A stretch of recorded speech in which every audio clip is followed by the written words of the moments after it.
जी, तो जैसे कि आपके सामने यहाँ पर एक अदर शीट ओपन है जिसके ऊपर कुछ वैल्यूज़ हैं। तो वीडियो को शुरू करते हैं और यहाँ पर सबसे पहले मैं स्टेप नंबर 1 बताऊँगा आपको कि हमने किस तरीके से कैलकुलेशन करनी है टनेज ऑफ रेफ्रिजरेंट की, यानी कि अपने एसी का साइज़ किस तरीके से निकालना है। तो स्टेप 1 को पहले पढ़ लेते हैं। तो यहाँ पर लिखा हुआ है, find the volume of your room in cubic feet. This is done by measuring the length, width and height of the room in feet and multiply all the three dimension together। यानी कि आपके room की जो dimensions हैं, उसकी चौड़ाई, उसकी लंबाई प्लस उसकी ऊंचाई, हाइट, इन तीनों को मेजर करना है और उसके बाद इनको आपस में मल्टीप्लाई कर लेना है। यानी कि जो रूम का वॉल्यूम है, वॉल्यूम हम तीन मेजर्स में लेते हैं, यानी कि उसकी चौड़ाई, उसकी लेंथ और उसकी हाइट। तो वो जो हमारे पास आएगी, इनको मल्टीप्लाई करने के बाद वो आएगी क्यूबिक फीट के अंदर। तो हम क्यूबिक फीट को जो नाम देंगे उसको तो हम क्यूबिक फीट को मल्टीप्लाई करने के बाद जो उसका वॉल्यूम निकलेगा, तो यहाँ पर हमने फैक्टर 6 रखा है, तो उसके साथ मल्टीप्लाई देंगे। स्टेप 2 के अंदर हम बता रहे हैं मल्टीप्लाई दिस वॉल्यूम बाय 6।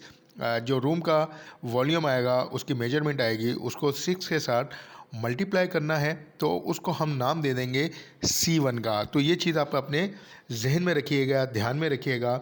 जो स्टेप 1 और 2 का जो प्रोसीजर है, उसको हमने नाम दिया है C1 का। वहाँ से जो वैल्यू आएगी हमारे पास, उसको हम नाम देंगे C1। तो यानी कि रूम वॉल्यूम और मल्टीप्लाई 6। उसके बाद स्टेप 3 है, इसमें हम कह रहे हैं कि जी estimate the number of people, जिसको हमने नाम दे दिया N, that will usually occupy this room. Each person produce about 500 BTU per hour of heat for normal office related activity. Multiply these two figure together। तो यहाँ पर जो room के अंदर लोग होंगे, उनकी क्वांटिटी होगी, उसको हम लोगों ने यहाँ पर नाम दिया है N का। और इसके अंदर ये बताया गया है कि हर एक बंदा जो होता है, एक पर्सन जो होता है, वो उसके जिस्म से जो हरारत निकल रही होती है, वो जो BTU प्रोड्यूस कर रहा होता है, वो 500 BTU होता है। तो जितने लोग उस रूम के अंदर आएंगे, वो उतने ही BTU बढ़ते जाएंगे 500 BTU के हिसाब से। तो इसको हम दे देंगे C2। N है नंबर ऑफ पर्सन, यानी कि जितने लोग हैं, 1 है, 2 है, 3 है, 4 है, उसको नाम दिया हमने N का। उसको मल्टीप्लाई करेंगे 500 BTU पर आवर से, यानी कि एक बंदे की जो BTU प्रोड्यूस करता है वो 500 BTU है।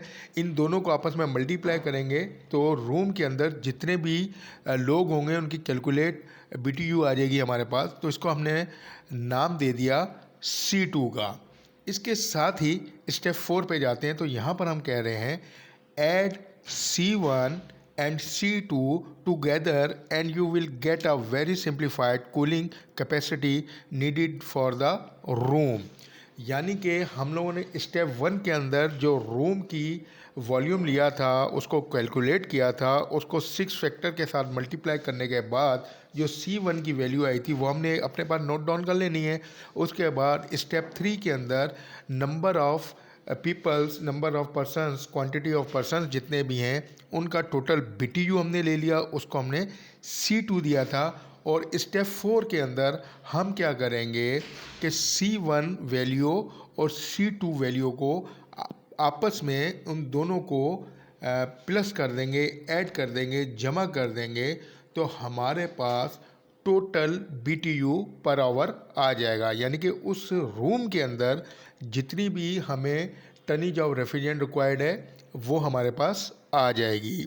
तो अब हम चलते हैं इस प्रोसीजर के बाद प्रैक्टिकल करते हैं उस फार्मूला शीट के ऊपर। यहाँ पर मैं कुछ फार्मूलास अप्लाई किए हुए हैं अकॉर्डिंग टू ये जो मैंने आपको कैलकुलेशन बताई है, स्टेप 1, स्टेप 2, स्टेप 3 और स्टेप 4 की। आप इसको नॉर्मली कैलकुलेटर के ऊपर या रफ़ पेपर के ऊपर लिख कर भी सारा प्रोसीजर कर सकते हैं। तो यहाँ पर मैं आपको पहले यहाँ की वैल्यूज़ को ख़त्म करता हूँ ताकि आपको ईज़िली समझ आ जाए, तो वो बेहतर रहेगा। तो सबसे पहले हम लोगों ने स्टेप 1 यानी कि C1 की कैलकुलेशन निकालनी है। तो अगर आपका रूम 10 बाय 10 का है, तो हम उसकी कैपेसिटी निकालते हैं, बल्कि हम यहाँ पर ले लेते हैं 15x10 का रूम। तो यहाँ पर अगर हम विड्थ देखें तो हमारे पास है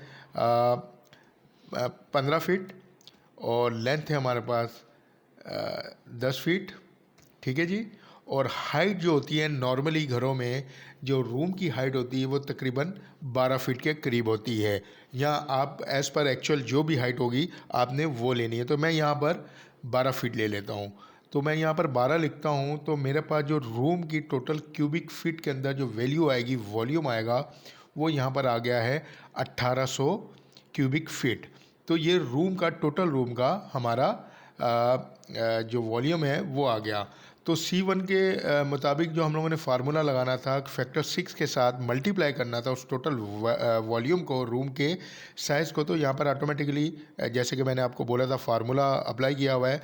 तो 1800 मल्टीप्लाई बाय 6 यानी कि 1800 मल्टीप्लाई बाय 6, उसके बाद जो हमारे पास वैल्यू आई वो 10,800 10,800 हमारे पास टोटल वैल्यू आ गई। यानी कि हमारे पास जो C1 था यहाँ पर उसकी वैल्यू हमारे पास यहाँ पर आ गई 10,800। अब C2 के हिसाब से करते हैं कि यहाँ पर नंबर ऑफ़ पर्सन, इसके अंदर मैं कह रहा हूँ कि जी 10 लोग बैठेंगे, तो 10 लोग हो गए और एक जो बंदा है, एक जो पर्सन है वो 500 BTU प्रोड्यूस करता है। तो यहाँ पर 500 लिखा हुआ है, आप यहाँ पर ये देख सकते हैं। और इसके बाद जब हम लोगों ने वैल्यू पुट की तो टोटल हमारे पास जो वहाँ पर नंबर ऑफ़ पर्सनस का BTU आ गया वो 5000 BTU उनकी वहाँ पर जो प्रोड्यूस कर रहे हैं वो आ गई हमारे पास। अब स्टेप 4 के लिहाज से हमने C1 और C2 को प्लस कर लेना है। तो C1 हमारे पास आई थी यहाँ पर 10,800, तो C1 के ऊपर 10,800 लिखा हुआ है और C2 के ऊपर हमारे पास 5000 लिखा हुआ है। यानी कि इन दोनों को जब जमा करेंगे तो टोटल कूलिंग कैपेसिटी जो हमारे पास आ गई वो 15,800 BTU हमारे पास वहाँ पर जो रिक्वायरमेंट है कूलिंग की वो यहाँ पर कैलकुलेट होकर के आ गई। अब इसको टनीज पे कन्वर्ट करना है। यहाँ पर तो देखें आप सामने सिंपली फार्मूला के मुताबिक 1.3 टन का यूनिट डिज़ाइन हो गया ऑटोमेटिकली यहाँ पर इस फार्मूले के लिहाज से, इस शीट के लिहाज से। और इसको अगर ब्रेकअप में बताऊँ तो 1 TR जो होता है, 1 टनेज ऑफ रेफ्रिजरेंट जो होता है, 1 टन जो होता है वो 12,000 BTU के बराबर होता है। यानी कि 12,000 BTU बराबर है 1 टन के। तो हम क्या करेंगे, ये 15,000 BTU को डिवाइड कर देंगे 12,000 BTU के साथ, तो हमारे पास टोटल टनेज ऑफ रेफ्रिजरेंट आ जाएगी। तो इस रूम के अंदर जो हमें यूनिट दरकार है वो 1.3 टन का है। तो हम सेफ साइड जाते हुए इस यूनिट को थोड़ा सा बढ़ा देंगे। तो 1.3 टन है, तो मार्केट में अवेलेबल होते हैं 1.5 टन यानी 1.5 टन, 1 टन, 2 टन के ये यूनिट मार्केट में अवेलेबल होते हैं। तो 1.3 को हम ले लेंगे 1.5 टन। तो इस रूम के मुताबिक यहाँ पर 1.5 टन का AC स्प्लिट यूनिट या विंडो AC लगेगा। इसके अलावा थंब रूल्स भी होते हैं कुछ एशरे के मुताबिक, तो वो ऑफिसेस या आपके घर के लिहाज से वो एक थंब रूल होता है, एक फ़िक्स वैल्यू होती है, उसके अंदर बहुत ज़्यादा कैलकुलेशन नहीं होती, सीधा सीधा एक थंब रूल होता है। उसके ऊपर भी वीडियो बनाऊंगा और उसमें सिंपली आपने रूम का साइज़ लेना है और एक फ़िक्स वैल्यू के साथ उसको मल्टीप्लाई कर देना है या डिवाइड कर देना है, यानी कि कैलकुलेशन करनी है। तो उसके बाद टोटल आपके पास टनेज ऑफ रेफ्रिजरेंट आ जाएगा। तो वो वीडियो भी बहुत जल्द इस चैनल पर अपलोड हो जाएगी। इसके अलावा अगर आप मेरे चैनल पर मज़ीद एयर कंडीशनिंग से रिलेटेड वीडियोस देखना चाहते हैं तो आप प्लेलिस्ट का विज़िट कर सकते हैं, चैनल का विज़िट कर सकते हैं, जिसके अंदर बहुत सारी टिप्स भी हैं, बहुत सारे सॉल्यूशंस भी हैं, वो आपके काम आएंगे। तो मुझे उम्मीद है ये वीडियो आपको पसंद आई होगी। अगर वीडियो पसंद आई है तो वीडियो को लाइक कीजिएगा, शेयर कीजिएगा, कमेंट्स कीजिएगा। Thank you very much.